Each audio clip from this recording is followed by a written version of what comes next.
Good morning friends, I am advocate Amit Kumar Gupta.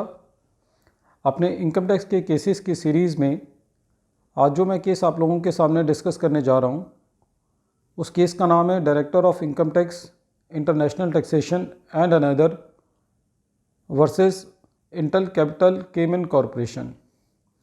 ये case 6 अक्टूबर 2020 को decide हुआ और केस कर्नाटका हाई कोर्ट ने डिसाइड किया।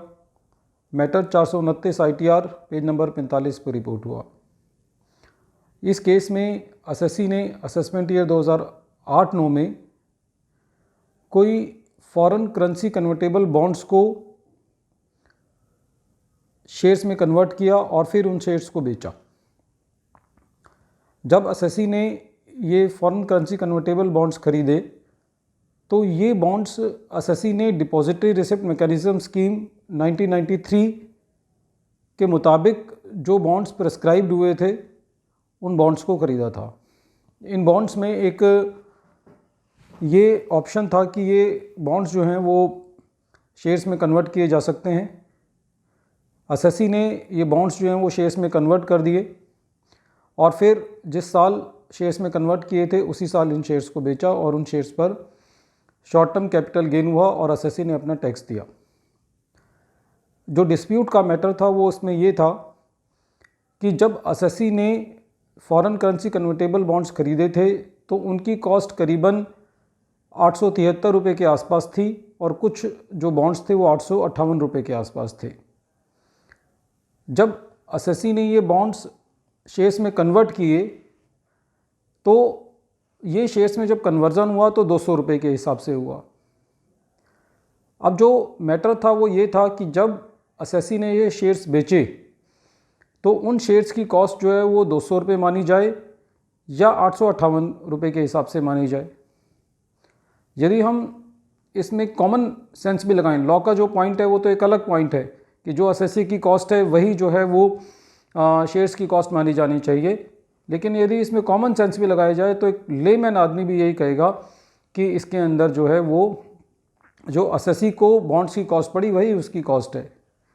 लेकिन जब भी ऐसे मैटर आते हैं और जहाँ पे भी डिपार्टमेंट को ज़रा सा भी ग्रे एरिया दिखता है तो डिपार्टमेंट जो है वो एसएससी की बात जो है वो नहीं सुनता और अननेसेसरी की लिटिगेशन को क्रिएट करने की कोशिश करता है। सेम मैटर इस केस में हुआ। असेसिंग ऑफिसर साहब ने जो शेयर्स की कॉस्ट थी वो 858 रुपये ना लेकर के 200 रुपये के हिसाब से कॉस्ट ली और एसएससी का short term capital gain calculate करके उस पर टैक्स बना दिया। बाद में मैटर CIT अपील साहब के पास गया। जैसा कि आप लोग जानते हैं कि जो अब CIT अपीलेट अथॉरिटी है वो नाम मात्र की अपीलेटी अथॉरिटी है। वो लोग अपना ज़्यादा विजडम को यूज़ नहीं करते और मैक्सिमम जो असेसिंग ऑफिसर के ऑर्डर होते हैं उन्हीं को जो है वो रिपीट करते हैं, कुछ इधर उधर के केस लॉ डाल करके। तो इस केस में भी ऐसा ही हुआ। जो CIT अपील साहब थे उन्होंने असेसिंग ऑफिसर के ऑर्डर को कंफर्म कर दिया। बाद में जो है ये मैटर ITAT के पास गया। ITAT ने देखा कि ये जो फॉरेन करेंसी कन्वर्टेबल बॉन्ड्स लाए गए थे ये डिपॉजिटरी रिसिप्ट मैकेनिज्म स्कीम 1993 के मुताबिक जो है वो लाए गए थे और जो सब्सक्रिप्शन एग्रीमेंट था बॉन्ड्स को ख़रीदने का वो भी रिज़र्व बैंक ऑफ इंडिया से बाकायदा अप्रूव्ड था। तो ऐसा नहीं था कि कहीं पे भी एसएससी ने कोई मैनिपुलेशन किया था बॉन्ड्स को इशू करने में या शेयर्स को कन्वर्ट करने में, सब कुछ एज़ पर लॉ था। तो ITAT ने पाया कि क्योंकि एसएससी की जो कॉस्ट थी बॉन्ड्स की कॉस्ट थी वही जो है वो शेयर्स की कॉस्ट मानी जाएगी, क्योंकि वही एक्चुअल आउटले जो था वो एसएससी का वही था। खाली शेयर्स को कन्वर्ट करते वक्त वो कन्वर्जन 200 रुपये पे हुआ, इस वजह से शेयर्स की कॉस्ट नहीं बदल जाएगी।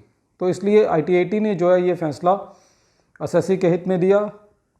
बाद में department as usual high court गया और हाई कोर्ट ने भी ITAT के फैसले को बरकरार रखा और जो एडिशन जो है वो डिलीट करी। फ्रेंड्स, जब कभी भी मैं ऐसे डिसीजंस को पढ़ता हूँ और ऐसे मैटर हमें देखने को मिलते हैं तो मेरे दिमाग में एक ही बात आती है कि जितनी भी गवर्नमेंट ये स्कीम्स लाती हैं टैक्स एमनेस्टी स्कीम्स लाती हैं, जैसे कि विवाद से विश्वास तक। तो लोग ये सोचते हैं कि ये स्कीम्स एसएससी के लिए लाई गई हैं, टैक्स लिटिगेशन को कम करने के लिए लाई गई हैं, लेकिन मेरा इसमें ओपिनियन ये है कि ये स्कीम्स इसलिए लाई जाती हैं कि क्योंकि गवर्नमेंट को अपने ऑफिसर्स के ऊपर विश्वास नहीं है, क्योंकि उनको पता है कि यदि ये लिटिगेशन लंबी चली तो इनसे टैक्स तो मिलना नहीं है और अल्टीमेटली जो है वो हायर कोर्ट्स के अंदर डिपार्टमेंट जो है वो बुरी तरीके से हारता है। इसलिए जो है ये स्कीम्स लाई जाती हैं। और कमाल की बात है, विवाद से विश्वास तक स्कीम में 5 बार टाइम बढ़ चुका है। मतलब क्या प्रूव करना चाहते हैं, क्या नहीं करना चाहते। और एसएससी के लिए ये इतना एक लिंगरिंग प्रोसेस हो जाती है और प्रोफेशनल्स के लिए ये कितनी लंबी लड़ाई हो जाती है कि मैटर जो है वो सॉल्व ही नहीं होकर के देते। बहरहाल इस केस में भी यही हुआ।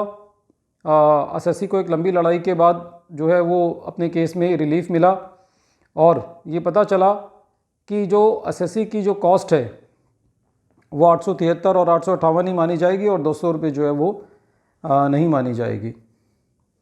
Friends, I hope that you will learn the process of how to deal with the cases in the income tax cases through my lectures, and I wish that you subscribe my channel so that I am motivated to make more videos on the various cases and try to reach you in maximum cases. Thank you friends.